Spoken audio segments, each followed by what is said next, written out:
الحمدللہ رب العالمین، تمام تعریف اللہ رب العالمین کے لیے ہے جو عرش عظیم کا مالک ہے اور سارے جہانوں کا بادشاہ ہے۔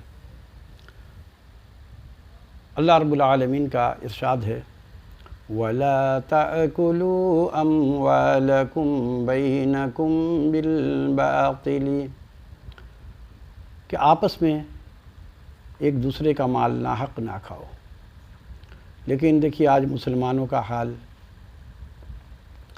کہ اتنا بڑا بلڈر، فلک ناز بلڈر، یہ بلڈرز نے کیا کیا ہے، اللہ ڈینو گوٹھ، یہ سرجانی ٹاؤن کے حدود میں ہے، پر ولاس کے قریب ہے، بلکہ ساتھ میں ہے، اور اس کا تھانہ منگو پیر تھانہ ہے۔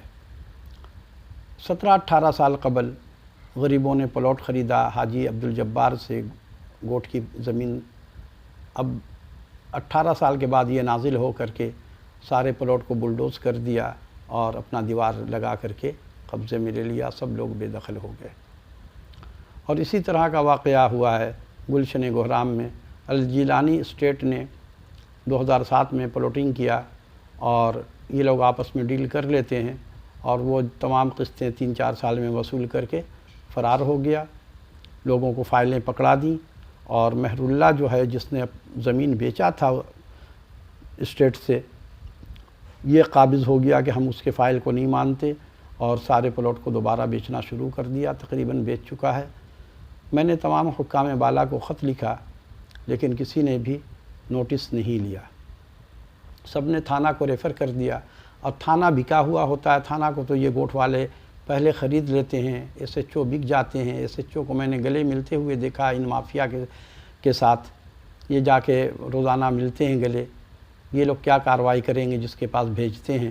یہ حکام بالا اتنے بڑے ملک کو چلانے والے، اور ان کی عقل پہ اتنا ان کو سمجھ نہیں ہے۔ اگر انویسٹیگیشن کے لیے اگر بھیجنا بھی ہے تو کسی اور تھانے میں بھیجیں، تاکہ وہ تھانہ جو غیر جانبدار ہوگا وہ تو جانبدار بن جاتا ہے، اور اس کی وجہ یہ ہے کہ اگر وہ رشوت نہ لے تو بھی اس کے جان کو خطرہ ہے۔ یہ مافیا قتل غارت سب کرنا جانتے ہیں، تو وہ کہتا ہے غنیمت اسی میں ہے کہ پیسے بھی لے لو اور جان بھی بچ جائے گی، اور پیسے نہیں لیں گے تو جان چلی جائے گی۔ تو دراصل اللہ پہ تو یقین نہیں ہے، مر جاتے ہیں تو شہید کہلاتے ہیں، لیکن کہاں کے شہید، نہ نماز پڑھتے ہیں، نہ روزہ رکھتے ہیں، نہ کسی کو انصاف دلا رہے ہیں، کسی قسم کا تو کام نظر نہیں آتا کسی ادارے کا بھی، اور شہید کہلانے لگتے ہیں۔ تو یہ لوگ دراصل جتنا بھی پولیس ڈپارٹ ہے، اس کے اندر تو رشوت کا بازار گرم ہے۔ آپ لوگ سب جانتے ہیں، جو بھی جاتا ہے کسی کا شناختی کارڈ کا اگر ایف آئی آر کروانا ہو تو جب تک وہ 200-500 روپیہ وہ لیتا نہیں ہے، ایف آئی آر کر کے نہیں دیتا۔ یہ تو حالات ہیں ہمارے یہاں نظام کا، اور سب مسلمان کہلاتے ہیں، جبکہ مسلمان وہ ہے کہ جو نبی صلی اللہ علیہ وسلم کی حدیث مبارکہ ہے کہ تم اس وقت تک مسلمان ہو ہی نہیں سکتے جب تک کہ تمہارے ہاتھ سے، زبان سے دوسرا مسلمان محفوظ نہ رہے، تمہارا پڑوسی محفوظ نہ رہے، تم مسلمان کہلانے کے لائق نہیں ہو۔ اور مسلمان وہ ہے، ایمان آپ کا کامل اس وقت تک نہیں ہے جب تک کہ آپ لین دین کو صاف نہ کریں، یعنی کہ امانت میں خیانت کرنے والے کا کوئی ایمان نہیں ہے، اور وعدہ خلافی کرنے والے کا کوئی دین نہیں ہے، اور یہ منافق لوگ ہیں۔ تو یہ مافیا نے قبضہ کر لیا، اور مہر اللہ نام کا شخص ہے جو گلشن گہرام میں قبضہ کر لیا، لیکن آج تک اس کو کوئی نہیں پکڑ سکا۔ کروڑوں کی زمین اس نے بیچا، تو سارے پیسے تو اس کی جیب میں نہیں جاتے ہیں، یہ سارے لوگ کھاتے ہیں۔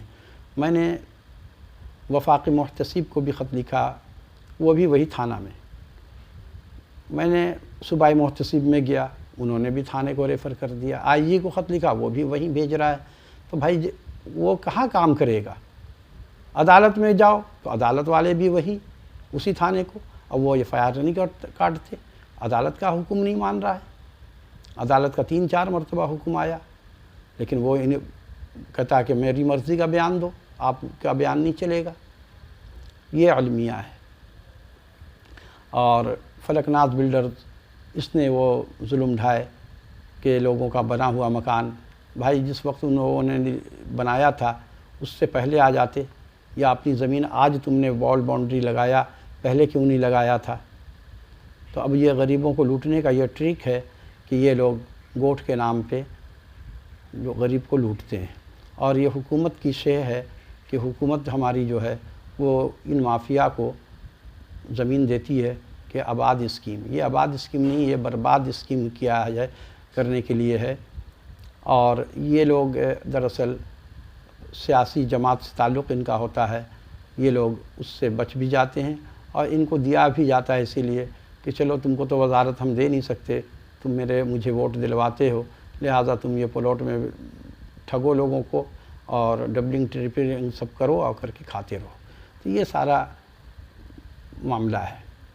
تو اللہ ان لوگوں کو ہدایت دے دے اور غریب لوگوں کو ان کی جال سے بچنے کی کوئی اسباب پیدا کر دے تاکہ غریب لوگ بچ سکیں۔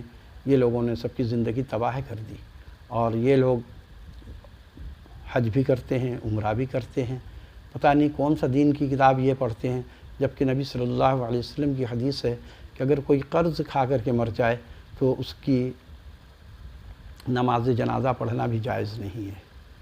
اب منافق کا جنازہ پڑھنا حرام ہے، اور یہ منافق بھی ہیں، لیکن ہمارے علماء کرام آج تک اس پہ کوئی بات نہیں کرتے۔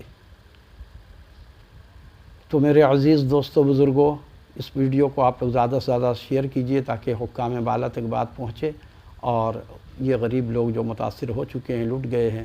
اب ایک غریب آدمی پوری زندگی میں یہی 2-4 لاکھ روپیہ جمع کر لیتا ہے مشکل سے، اور یہ جمع کرتے کرتے ان کی عمر پوری ہو جاتی ہے۔ اب ان کا یہ آخری وقت کا سہارا تھا بڑھاپے کا، ان ظالموں نے چھین لیا۔